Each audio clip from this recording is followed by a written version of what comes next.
All right, you guys and girls.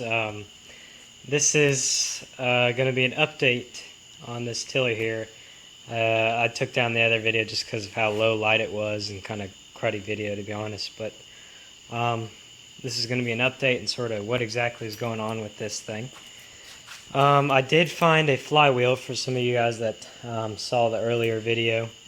I was able to get a new old stock one off a K181. This is a K161, I believe. Here's the old flywheel. So you can see every single one of the cooling fins is broken off. So that won't cool at all. And the new one in there is pretty much brand spanking new. It is new, actually. You can tell by looking at the magnets and looking for any rust, and the thing is still nice and black from the factory. But just a little panoramic, I guess, here. I made when the fins broke, the flywheel smashed them into the thing here, as you guys can see.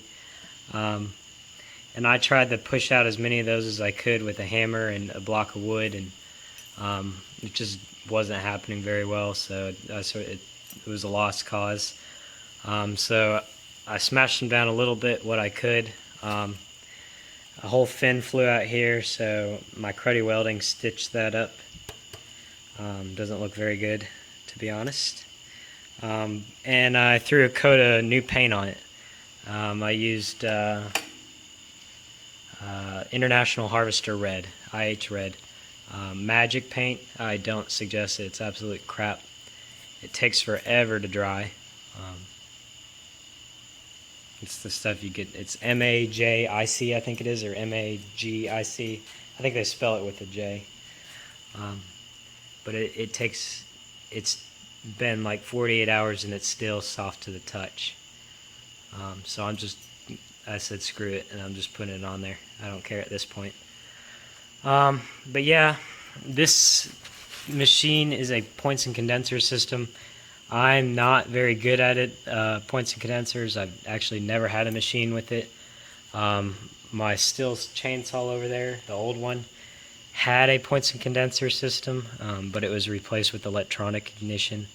So I really don't know anything about points and condensers. I know I took this cover off and looked at them. Everything looked good to what I know of them.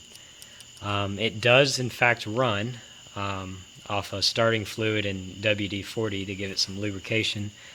Runs off that just fine. The gas tank, the big gas tank that sits on top here in the front thing, the lower brush guard is getting painted right now. It's out drying. I decided not to do the front brush guard, this one that flips out here. I decided not to paint that just because it's a brush guard. It's going to get scratched up. And I'm not doing the whole machine, so I don't really care. It's a rototiller. I took the carb off and cleaned it. Hopefully it works all good. I couldn't see any spark with this off, but somehow it runs, so I'm assuming it has spark. As you can see, here's the throttle mechanism. Yeah, it's a pretty cool machine. So far, it hasn't really given me any issues just yet. Finding that flywheel is the only issue I've found so far. The carb was really dirty with this black sludge stuff. I don't know what it was, but I cleaned out the carb, so hopefully that helps. Gas tank was clean. It didn't have any rust in it. This fuel line is like solid, so that'll eventually have to be replaced. I'm just going to roll with it for now. The air baffles, just judging by the looks of things, I'm guessing that's supposed to be underneath this, but I don't care. Yeah, the oil, this is your dipstick. You need a wrench to take it off, but oil's nice and clean. I looked at it. I don't know who put oil in it, but it looks really clean. Looks actually recent. And I've read a little bit on how some of this stuff works. One of these pulleys is your low range and one of them is your high range. I'm not exactly sure what it is in right now. I think it's in low range right now, but the switch between high and low, you just get the belt and pull it over to the next pulleys over. There's pulleys down here and pulleys down here. And it goes in reverse by dropping. There's a friction disc similar to a snowblower. This is a friction disc, and it rolls against another friction disc below here. And that's how it goes into power reverse. Kind of cool. It's the old engine. Tires are rusty. Don't plan on painting them. Once again, it's a rototiller, so it's going to get beat up. Seals, axle seals are a little bit drippy, but I think with a little use, they'll sort of break in a little bit better. Okay, as I was saying, probably don't plan on painting the tires because it's a rototiller. I'm still trying to figure out how all this stuff works. What I have learned is this is a 1980s model. I think it's made in November of 1980. It's called a Horse 2. It's the second generation of Troy-Bilt rototillers, the Horse model. It's got the pivot swinging handles like I showed you guys in the other video. You can stand over here and still drive it. You can stand, if you really wanted to, you could stand in front of it and drive it. But they swing all the way around, and they're fully adjustable up and down too. This is your gear shifter, if you want to say that. All the way down is forward. Middle of the road is neutral. Up is reverse. This is your speed. So up is fast, middle is neutral, down is slow. That's just pretty much basic controls. You got your depth gauge right there. The tines look actually pretty good on this machine. I'm not a rototiller expert, but they're bolo tines. Apparently, they're just cutting tines. I haven't tried to take them off yet. It's not in too bad of a shape. Sheet metals on this thing is pretty solid. Another control you have is the throttle cable, which I broke on accident.